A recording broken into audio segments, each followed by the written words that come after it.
Olá, meu amigo e meu irmão. A reflexão que quero compartilhar está em Marcos, capítulo 1, dos versículos 32 a 37.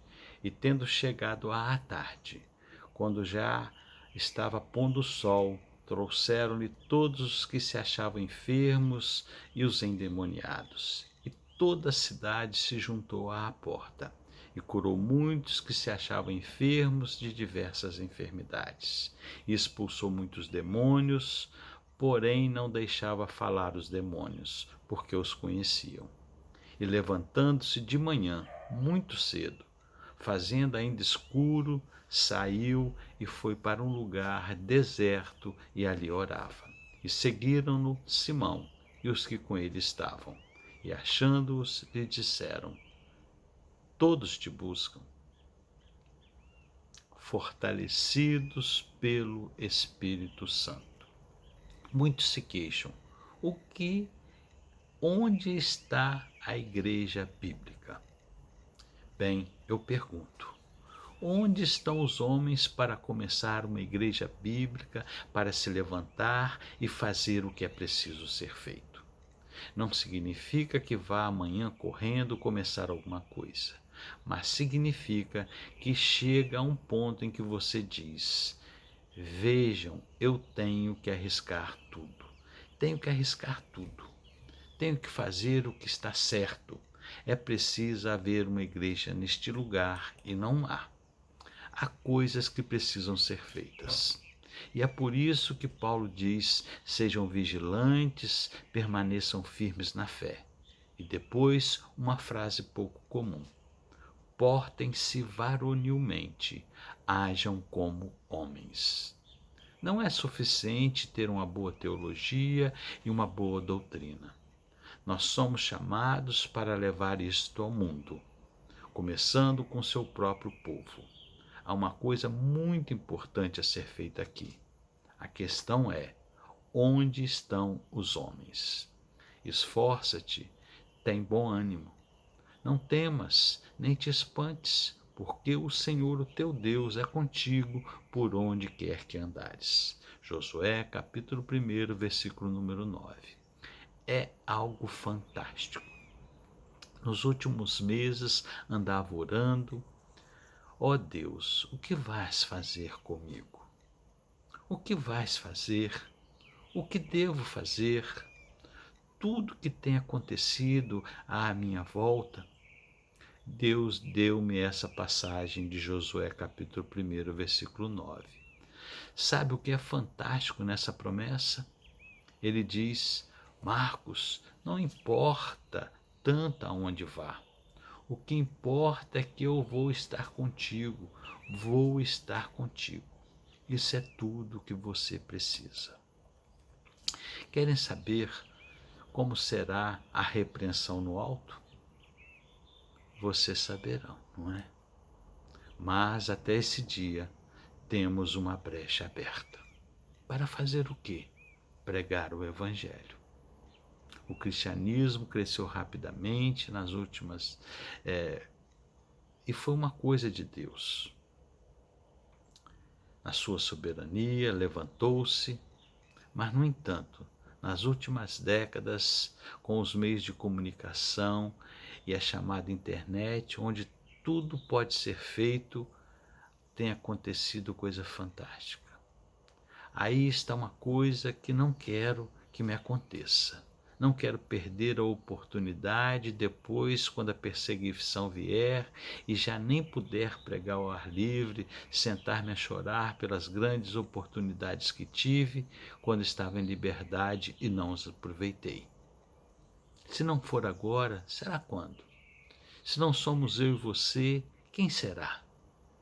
Quero compartilhar um pouco sobre algo importante no texto do capítulo 1 de Marcos. Porque Marcos usa a palavra logo, imediatamente, muitas vezes. E isso dá-nos como que uma série de fatos de Jesus.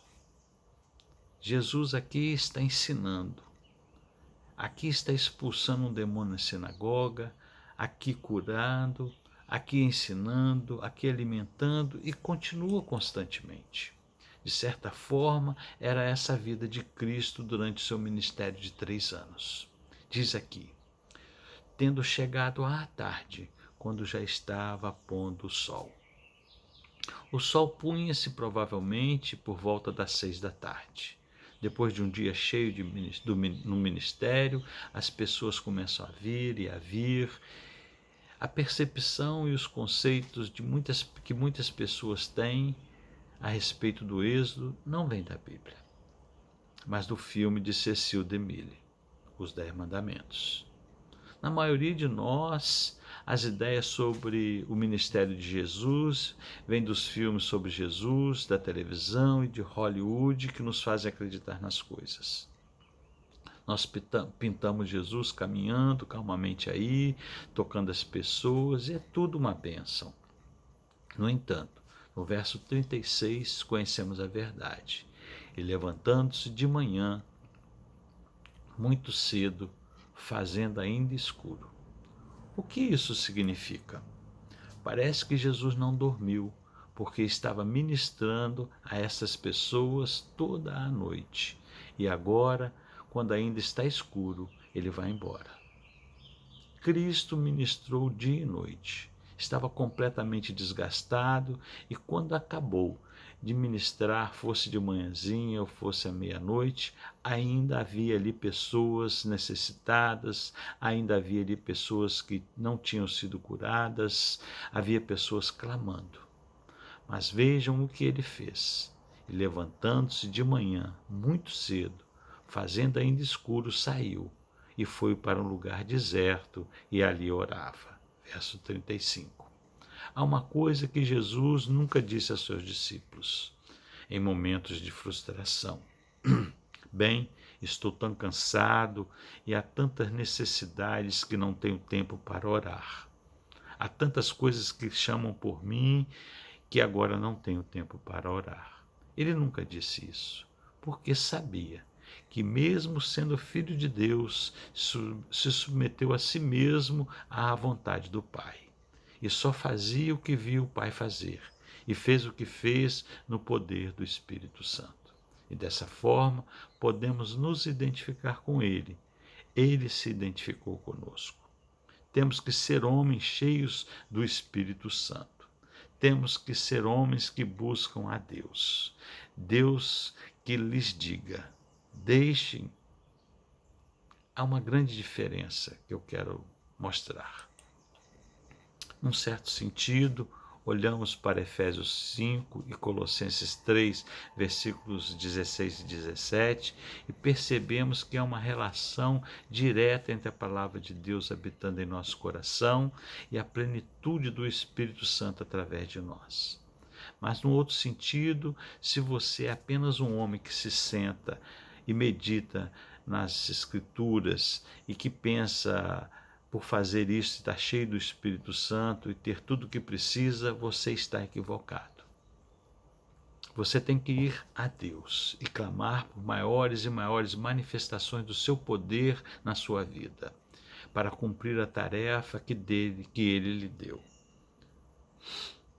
Deve haver isso. Você deve ir a Ele. É um encontro com Deus. Sim, alicerçado na sua palavra.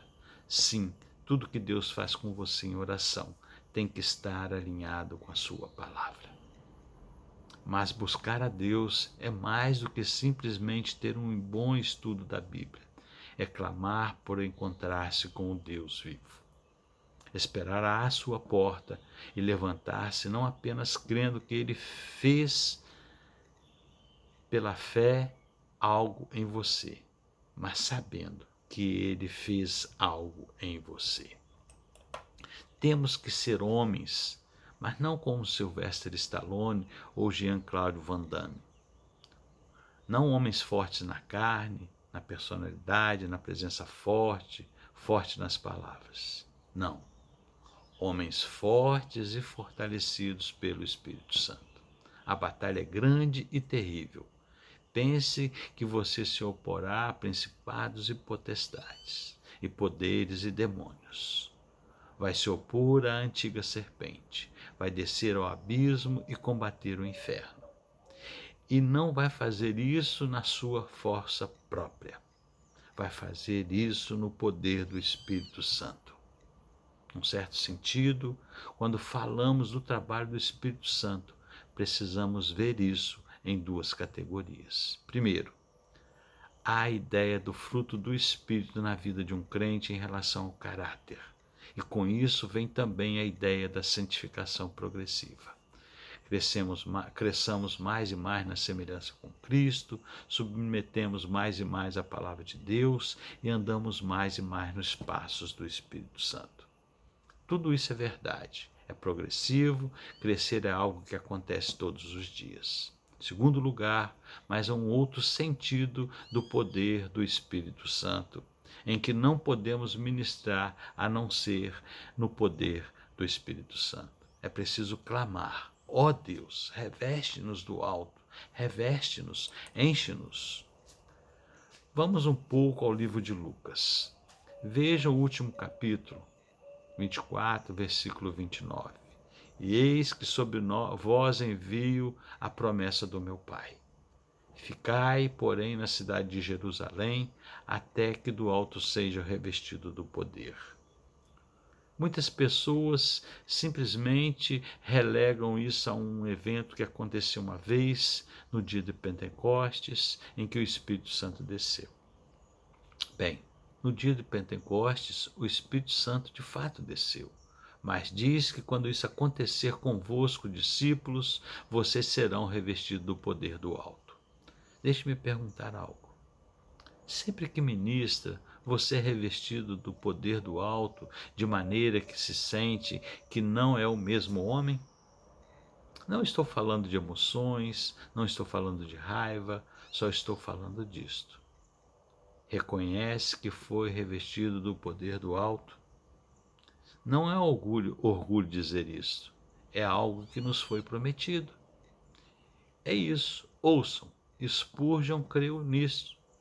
Martin Lloyd Jones creu nisto. Os santos, ao longo dos tempos, têm crido nisto. Então, sim, se nos convertermos, se nós somos verdadeiros cristãos, somos habilitados pelo poder do Espírito Santo.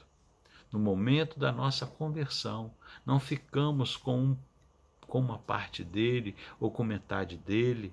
Não precisamos de uma segunda bênção. Nem isso, nem aquilo. Não é disso que estou falando. Nós, no momento da nossa conversão, somos regenerados pelo Espírito Santo. O Espírito Santo habita em nós, mas a mesma Bíblia diz que devemos pedir constantemente por maiores e maiores manifestações do seu poder na nossa vida. Menos e menos de nós, mais e mais dele. O poder haver alturas, meu amigo, em que clama a Deus. Pode haver alturas em que Deus, de acordo com a sua providência soberana, lhe dá poder.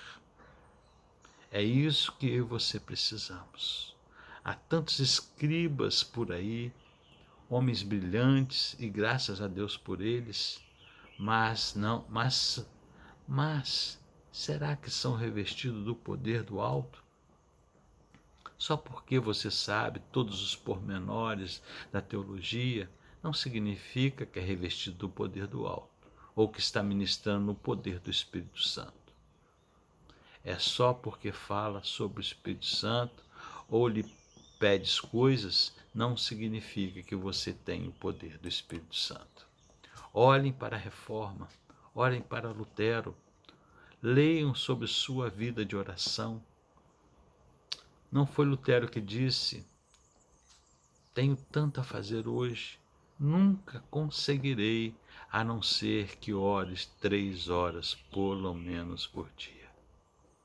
Jonathan Edwards, talvez um dos maiores teólogos e filósofos de todos os tempos, simplesmente um homem brilhante, era um homem de oração. David Brainerd, o maior missionário entre os índios. Não ouvimos que ele tenha sido o maior pregador, não ouvimos que ele tenha sido o maior teólogo, mas leiam seu diário e descubram como ele orava. Nós não temos porque não pedimos. O que é essa montanha? Jesus disse que se tivéssemos fé, transportaríamos montanha para o mar. O que é este muro à sua frente? Por acaso o muro de Jericó não caiu pelo poder de Deus? Sim, nós precisamos de conhecimento, teologia e das Escrituras, mas nós precisamos ser fortalecidos, precisamos orar. Vejam Lucas capítulo 18, versículo 1. E contou-lhes também uma parábola sobre o dever de orar sempre e nunca desfalecer. Sabe uma coisa? Ninguém tem problemas com alguns aspectos da oração. Ninguém tem problemas em começar a orar, ou orar uma vez por alguma coisa. É bastante fácil. É difícil, o difícil é permanecer em oração, sem desfalecer. Onde quer que se use uma palavra como desfalecer, nós temos provavelmente a imagem de uma pessoa que clama a Deus fielmente e que Deus não responde à sua oração. Então ela desfalece como uma vítima. Não. Ela é rebelde, é o que ela é. Não acredita no seu Deus. Desfalecer porque Deus não fez nada? Deus não é soberano e sábio? Continue a orar. E você diz, por quanto tempo? Bem, posso dizer como eu faço. Ore até Deus responder. Ore até que Ele responda. Ou até que comece a tirar esse desejo de você. Ore apenas. Permaneça em oração e não o deixes ir. Deus deleita-se em pessoas que são valentes a ponto de crerem de fato no que Ele promete. Ele deleita-se nelas. Alguém que o agarra e clama, Filho de Davi, tem compaixão de mim. Sai daí, não vou sair. Deixe-me ir, não deixo, enquanto não me abençoares. Gênesis capítulo 32, versículo 26. Não há nada que não possa ser derrubado pela oração. Nada, nada. Não há nada que não possa ser levantado pela oração. Nada. Às vezes as pessoas perguntam-me, por que Deus simplesmente não responde à oração, em vez de termos de permanecer em oração? Não sei exatamente, porque Deus o faz. Sei que isso nos muda. Sei que Ele tem o seu tempo. Mas há uma coisa que me mantém em oração. Se alguma vez você persistiu em orar pela alma de alguém, ou por algo que precisava avançar no reino e insistiu, quando finalmente termina, quando Deus finalmente responde, o gozo é indizível, porque sabe que Ele responde à oração. Você sabe que teve um diálogo com Deus, sabe que não foi uma vã prática religiosa. Eu estava perante Ele diariamente. E Ele respondeu. Há gozo não só por isso, mas porque confirma mais e mais uma vez que Ele é Deus e que Ele fala e ouve, um Deus que age. Mas vejam, de dia e de noite. A ideia aqui não indica que oram de manhã e à noite. Nota-se, não é isso que diz. De dia e de noite. É o resumo de todo o dia. Clamam a Deus sempre.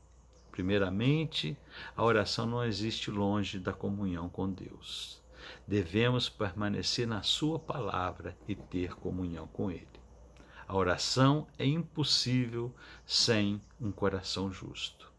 O que quero dizer com isto? Tendo comunhão com Deus através da sua palavra, simplesmente tendo comunhão com Ele, conversando, estando na palavra, tornando-se mais e mais conformado aos desejos dele, tornando-se os seus, a paixão dele tornando-se a sua paixão. Vive a sua vida nos atos de Deus. Como disse o profeta: ó Deus perante o qual estou, o Deus perante o qual estou. 1 Reis, capítulo 17, versículo 1. A maior realidade para você é Deus. A sua presença, estar com Ele, é tudo. Pai querido e soberano Deus, venho perante Ti, em nome do Teu Filho amado Jesus Cristo, e oro para que nos guie, que nos dê sabedoria. Senhor, não só sabedoria para entender a Tua palavra, mas entender a Tua vontade, mas o poder e a coragem de obedecê-la. Deus de amor, guia-nos em tudo. Em nome de Jesus. Amém.